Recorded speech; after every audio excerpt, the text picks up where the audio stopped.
नमस्कार दोस्तों, मैं राजवीर शाह और आप देख रहे हैं द न्यूज़पेपर।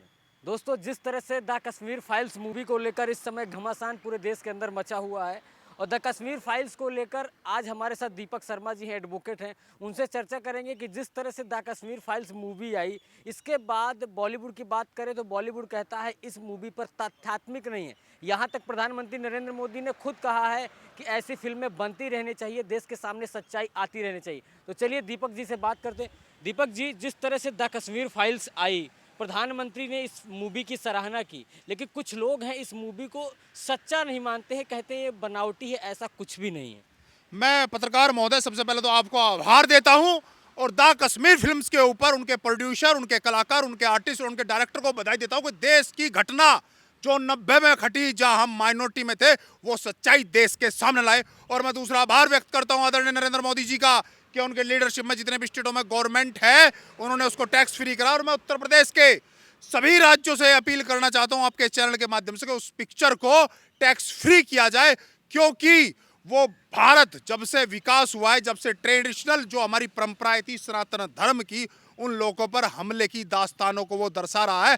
हम लोग सनातन धर्म की कभी सांप्रदायिकता नहीं हुए। इस पिक्चर में ये दिखाया गया किस तरह हम लोगों के साथ अत्याचार हुए, किस तरह मौलिक भावनाओं की आहत हुई, किस तरह हमारे महिलाओं के साथ, हमारे पुरुषों के साथ अत्याचार हुए, किस तरह हमारे बिजनेस, हमारे उद्योग ठप कर दिए गए। इस पिक्चर के अंदर पत्रकार महोदय ये सब सच्चाई दुनिया के सामने आ रही है।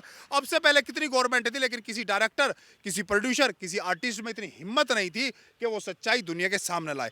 पत्रकार का, मीडिया का, टीवी चैनल्स का, फिल्मी कलाकारों का मौलिक कार्य ये है कि जो घटनाएं घटित हो रही हैं, वे घटनाएं इतिहास में जो हुई है, वे घटनाएं प्रेजेंट में सामने आनी चाहिए। ठीक है, दीपक जी, एक बात मैं जानना चाहूँगा कि इतनी बड़ी घटना घटी, 1990 को इतनी बड़ी घटना घटी, आखिरकार देश में जब ये सच सामने आ रहा तो कुछ लोगों को तकलीफ क्यों हो रही है? नहीं, तकलीफ तो होगी ना, क्योंकि वो बहुत लोग बड़े मानवतावादी बनते हैं कि मानवतावादी है। इन लोगों पे पहले तो उन पूर्व की सरकारों से पूछना चाहिए कि जिन लोगों के ऊपर ये सच्चाई हुई, उनके लोगों को Z+ की सुरक्षा दी जाती थी, हजारों करोड़ रुपए सालाना उन पे खर्च किए जाते थे, करोड़ों दिल्ली में उनके रहने के लिए आलीशान कोठियां थी, जम्मू से लेके लाने लक्की तक की सुविधा थी। उन लोगों के, जिन लोगों ने वो घटनाएं की थी, उन जाति विशेष लोगों के नेताओं को ये सब सुविधाएं दी जाती थी। पत्रकार महोदय, ये कांग्रेस जो उस वक्त की सरकारें थी, उनसे पूछना चाहिए 90 के बाद में जो सरकारें। मैं तो इस पूरे देश को आदरणीय नरेंद्र मोदी जी का धन्यवाद, आभार करना चाहिए कि जो हमारे साथ, हमारे लोगों के साथ घटनाएं घटी वो गलत हुआ। और मैं तो ये कहता हूं कि किसी भी विशेष संप्रदाय के साथ अगर कुछ गलत होता है तो वह आनी चाहिए। अगर सनातन धर्म या हिंदुओं ने कोई मुसलमानों के साथ गलत किया हो, किसी क्रिश्चियनों के साथ गलत किया, तो वो भी सामने आनी चाहिए। अगर कहीं इतिहास में ऐसा मैंने भी कोई गलत किया हो तो वो भी सामने आना चाहिए।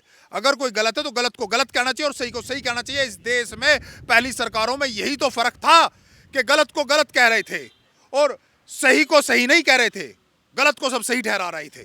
बात ये थी। दीपक जी, एक बात ये आ रही है सामने कि ये मूवी के लेकर जो चर्चा हो रही कि एक पूरा का पूरा एक प्रोपेगेंडा खड़ा किया गया है हिंदुओं के मन में अलग भाव भरने के लिए, इसीलिए। नहीं, काहे का प्रोपगंडा। अगर मैं विपक्ष की बात करूं तो चुनाव तो है नहीं। अब 2 महीने, 3 महीने, 6 महीने तो कोई चुनाव नहीं। चुनाव है 2024 में। उत्तर प्रदेश का चुनाव जा चुका है, उत्तराखंड का चुनाव जा चुका है, गोवा का चुनाव जा चुका है, मणिपुर का चुनाव जा चुका है, जो पंजाब लगा हुआ है, जम्मू कश्मीर के नजदीक स्टेट है, वहां चुनाव जा चुका है। तो अब काहे की राजनीति हो रही है? ये तो सच्चाई आ रही है और सच्चाई लोगों के सामने आएगी।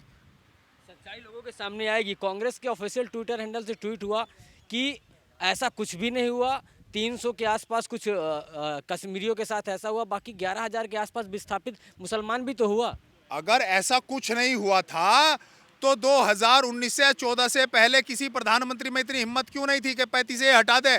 वहां जहां से विस्थापित लोग हुए थे, जो हिंदू विस्थापित हुए थे, उन्हें दोबारा उनकी स्थापना की जाए। किसी और सरकार में पत्रकार महोदय इतनी हिम्मत थी क्या? मैं आपके चैनल के माध्यम से क्वेश्चन पूछना चाहता हूं विपक्ष से, आप लोगों ने इतना हौसला क्यों नहीं दिखाया कि जो विस्थापित लोग थे उनकी स्थापना करें, चाहे मुस्लिम हो चाहे हिंदू हो?